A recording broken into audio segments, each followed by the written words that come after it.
Welcome to Life Stories, where strength is quiet and survival looks nothing like the movies. Imagine this. Your husband hands you divorce papers at Christmas dinner, expecting you to cry because of course you will. You're the wife, the predictable one, the fragile one. But what if the tears never come? What if instead you reach under the table and hand him a gift that ruins him with a single signature, his own?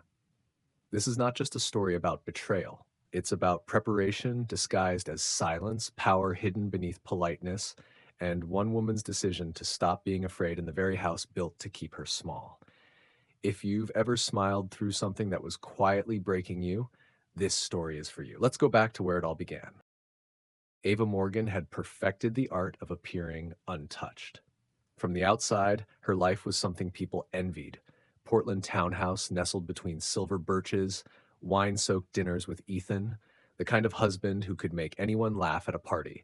She wore cardigans in soft earth tones, posted curated snapshots of Sunday brunches and sunsets, and carried herself with the effortless calm of someone who had nothing to prove. But Ava was good at pretending. She'd had years to practice. What no one saw was the way her body stiffened when Ethan reached for her shoulder at dinner parties. The flicker of restraint in her eyes when he joked, "You know I could leave you tomorrow," as his friends roared with laughter and clinked glasses. They didn't hear the way he'd lower his voice, just enough for only her to catch it. "Don't embarrass me." Or, "You're lucky I'm still here." He never yelled. He never raised a hand. Ethan was smarter than that. His cruelty came dressed as charm. The unraveling began quietly. There was a napkin, one he'd signed late one night, half drunk, after mocking her for bringing up a prenup. "To protect what? My fantasy football league?" He'd laughed, pen scratching paper. She had it notarized the next day, tucked it behind fake tax folders in the office cabinet. It felt absurd, insignificant even, but it was a thread, and Ava had started to pull. She didn't tell anyone at first, not even Rachel, her best friend since college, now a lawyer downtown. Ava still held on to the dream that maybe Ethan would come back to her. Not physically, he was always there, but the version of him she fell in love with. The man who once kissed her fingers in the rain outside Powell's books. The man who read her Sylvia Plath and remembered how she took her coffee. But that man was gone. Swallowed whole by the version that now came home reeking of expensive cologne and another woman's lipstick. Ava didn't scream. She documented. She recorded. She learned not to react. Instead, she watched him closely, like a glass about to crack. Ethan, for his part, seemed oblivious to the shift. In fact, he began to relax again, mistaking her silence for surrender. He bragged more openly to his friend Kyle at barbecues. "She won't leave. She's dependent, predictable," he said once, a beer sloshing in his hand as Ava arranged fruit slices nearby. Kyle had laughed, eyes glazed. "Bet you she'll cry if you hit her with it over Christmas dinner." Ava had frozen mid-movement, a strawberry pinched between her fingers. That was 5 days before Christmas. The next morning, while Ethan was at the gym, she opened their shared laptop, synced his texts to her private cloud, and sent copies to Rachel. One thread stood out. "I'll file on Christmas. Want front row seats?" Attached with a gif of a woman sobbing. Ava read it twice, then deleted it from the conversation entirely. She didn't cry. Instead, she made lasagna that night, lit a candle, poured him wine.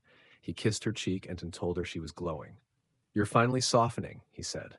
She smiled. He didn't know she had already reinforced the napkin, amended it, legally, meticulously, with Rachel's help. He didn't know she'd filed first. And he certainly didn't know what was wrapped in gold paper under the tree. When Christmas Day arrived, Ava hosted the dinner herself. 12 people, silverware polished, garland glistening. Ethan carved the turkey, charming as ever, bragging about the promotion he'd only gotten because his department wanted him gone. His mother sipped wine too fast. His father made toasts no one remembered. Kyle sat at the end of the table, already half drunk, nudging Ethan like a kid waiting for a magic trick. Ethan tapped his glass. "Before dessert," he said, "I have a little something for my beautiful wife." He handed her an envelope. Ava opened it slowly. The room hushed as she read, "Petition for dissolution of marriage, already signed, already filed." Ava looked up. Ethan smirked. Kyle leaned forward, expecting a breakdown. She signed, calm, precise. Thank you, she said sweetly. Then reached under the table and placed a box between Ethan's plate and his ego. He laughed, still playing to the crowd. Another gift? Should I open it now? She nodded. Inside was a leather folder. Ethan opened it. His face fell. Is this the prenup? Ava said softly. The one you signed, notarized, legally binding. I filed first, under your terms. He stared, blinking, as Rachel's firm's name glittered across the top of the document. And one more thing, Ava said, placing a smaller envelope beside him. Inside was a black and white sonogram. I'm 8 weeks, she said, voice steady. Merry Christmas, Ethan. Ethan's expression cracked, just for a second, then twisted. You play met his eyes. You bet I'd cry. You laughed, called me predictable. Her gaze was like glass. So no, Ethan, I didn't plan this. I prepared. What do you think truly breaks a person, betrayal or being underestimated? Have you ever smiled through something that was quietly destroying you? Because Ava had one final move to make, and the game was just beginning. Ethan didn't move for a full minute, not a twitch. His mouth parted slightly as if he were about to say something, but no sound came out. The leather folder sat open in front of him like a mirror he didn't want to look into. Every clause, every signature, a perfect echo of his own arrogance. Beside it, the sonogram photo lay still, untouched, the first image of a future he'd never control. The silence was dense. No one knew what to say. Even Kyle, who had once cracked jokes like clockwork, sat slack-jawed, his beer forgotten. Ava could feel every eye in the room flicker between them, but she kept her expression soft, unshaken, almost maternal. She could feel the baby beneath her ribs, a quiet pulse grounding her, reminding her this moment wasn't about revenge, it was about reclamation. When Ethan finally found his voice, it was hoarse. You trapped me. Ava tilted her head slightly, as if considering it. No, you handed me the key. I just waited for the right time to turn it. He pushed his chair back, the legs scraped across the floor like fingernails on tile. You think this makes you clever? That anyone here respects what you just did? Ava didn't answer. She didn't have to. The way his mother sat frozen, eyes on the table. The way Beth reached under the cloth to squeeze her hand.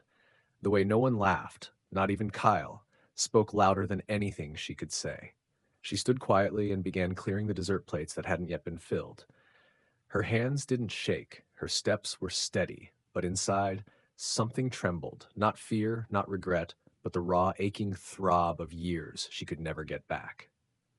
Later that night, after the guests had gone and Beth had insisted on staying over, Ava sat in the dark of the nursery. The walls were still unpainted, just white drywall and scattered furniture, half assembled. In her lap sat the sonogram, backlit by the soft amber of a nightlight. She traced the shape on the film with the tip of her finger, remembering how quiet the technician had been that morning, how she'd studied the screen with a furrowed brow before saying, "You'll need extra monitoring. There's some placental thinning." Ava had nodded, calm, but the words had settled into her bones like cold rain. She hadn't told Ethan. She hadn't told anyone. For all her meticulous planning, all the strength she'd borrowed from silence, this one fact remained unspoken. There were risks. She could lose this child. It wasn't certain, but it was possible, and that terrified her. A knock at the door pulled her out of thought. Beth, holding 2 mugs of tea, eyes red but kind. "I found one last slice of pie," she said, setting it down. "You want it?" Ava managed a smile. "You have it." They sat together, sipping quietly, the air thick with exhaustion and truth. "He'll fight you," Beth said eventually. "Even with the prenup, he'll throw money at lawyers just to punish you for embarrassing him." "I know," Ava said. "He'll lose." Beth watched her closely. "You're not just doing this because of the baby, are you?" Ava looked up, her lips parted, then closed. There was a moment, just one, when she thought about lying, about keeping the parts of the story that were too jagged for even Beth to hold. But something broke open instead. "I stopped loving him 3 years ago," Ava whispered, "but I didn't know how to leave without losing everything, so I made peace with staying." Beth blinked slowly. "And now?" "Now I'm making peace with losing everything, so I can finally leave." The words hung between them, fragile and terrifying. Outside, snow began to fall, soft, slow flakes catching in the glow of the porch light. Ava stood and walked to the window, watching it swirl like ash. Her fingers curled around her own arms. There was still so much unknown. The baby, the court battle, the people who would pick sides, who would believe Ethan's version of her, bitter, unhinged, manipulative. And yet, for the first time, the uncertainty didn't suffocate her, because she had nothing left to hide behind. Just then, her phone buzzed on the counter. A single message from an unsaved number. You think this is over? No name, but she didn't need one. Her reflection in the window met her gaze, worn, a little hollow, but unbroken. She picked up the phone, typed back one sentence, and hit send. It is for you. Have you ever reached the moment when fear becomes freedom? What would you risk losing to finally find yourself again? Because when Ava stepped into that courtroom weeks later, she wasn't just fighting for custody. She was fighting to rewrite the story of who she was allowed to be. And what she did next would change everything. The day of the hearing arrived draped in cold February mist. Ava stood outside the courthouse in a navy coat she hadn't worn in years, one that still smelled faintly of lavender and old rain. She ran her hand over the curve of her belly as if to ground herself. 18 weeks. Strong heartbeat. Still a risk, but less so now. She inhaled, slow and deliberate, as Rachel joined her on the steps, flipping closed a folder thick with documentation. He'll try to rattle you, Rachel said. That's all he has left. Ava didn't flinch. Let him try. Inside, the courtroom was colder than she expected, despite the heating. Ethan was already there, hair cut sharper than usual, tie knotted perfectly. He looked like he was auditioning for sympathy, clean, crisp, harmless. He didn't look at her, not once. But Ava saw the tension in his jaw, the slight tremor in his left leg as the judge entered and the proceedings began. They presented the prenup first. Rachel's voice was calm, unwavering. Every clause, every line, airtight. Notarized. Time-stamped. Ava watched Ethan's attorney glance at him, clearly irritated. The judge asked if Ethan had read the document before signing. His answer, it was a joke, hung in the air like smoke. The courtroom went still. Ava didn't smile. She just folded her hands in her lap and waited. Then came the financials. The evidence, the messages, the receipts, the screenshots, the surveillance from Ava's private investigator, a last-minute precaution after one too many nights Ethan had come home with no explanation and excuses laced in cologne. Rachel laid it out like a mosaic of betrayal, one piece at a time. When Ethan finally took the stand, his confidence faltered. He looked directly at Ava for the first time, eyes scanning her for a reaction, any hint of weakness, but she gave him none. Just calm. Stillness. Dignity. I was angry, he said. She twisted everything. She documented everything, Rachel corrected without raising her voice. When the judge read his decision, Ava didn't hear it at first. Not the words themselves, only the shift in the room. Ethan slumped forward slightly. His father, seated behind him, exhaled and shook his head once. Rachel touched Ava's hand beneath the table and whispered, "You won." But it didn't feel like winning. Not exactly. Later that night, Ava stood alone in the nursery. The walls had been painted, a soft sage green Ethan once said was a color that tries too hard to mean something. But to Ava, it was the color of stillness, of breath, of life gently reclaiming its space. The rocking chair sat assembled in the corner, a blanket draped over the back. She ran her hand over the edge of the crib, exhaling slowly as her daughter shifted inside her. She wasn't due for months, but Ava already felt her presence like a second pulse, insistent, quiet, unbreakable. That night, Ava lit the candles Ethan used to say gave him headaches. She sat barefoot in the kitchen, slicing peaches for a pie, humming along to Nina Simone. She hadn't planned to do anything special, but her hands moved with memory. The scent of cinnamon drifted into the hall. A knock came at the door, just after 10. She froze, then slowly wiped her hands and answered it. Ethan stood on the porch, no coat, eyes red-rimmed, jaw unshaven. He looked smaller somehow, less like the man who once loomed in every room she entered, and more like someone who had finally realized what he'd lost. "I'm not here to fight," he said. Can I talk to her? To the baby?" Ava stepped onto the porch, closing the door behind her. "You didn't want this child." His throat bobbed. "I didn't know what I wanted." That doesn't mean I don't care now. She studied him. Not cruelly, just truthfully. You cared about control, about the story, not about me, not her. Ethan's eyes darted as if searching for a version of her he could still persuade. But Ava didn't bend. I made a home, she said. Without you, I built a life she'll never have to shrink inside of. He stepped back. So that's it? It was always it, she said. You just didn't hear it when I was whispering. And then, without malice, she turned and closed the door. Months passed. Spring crawled into Portland, slow and tentative, the nursery filled with sunlight and lullabies. Beth painted clouds on the ceiling.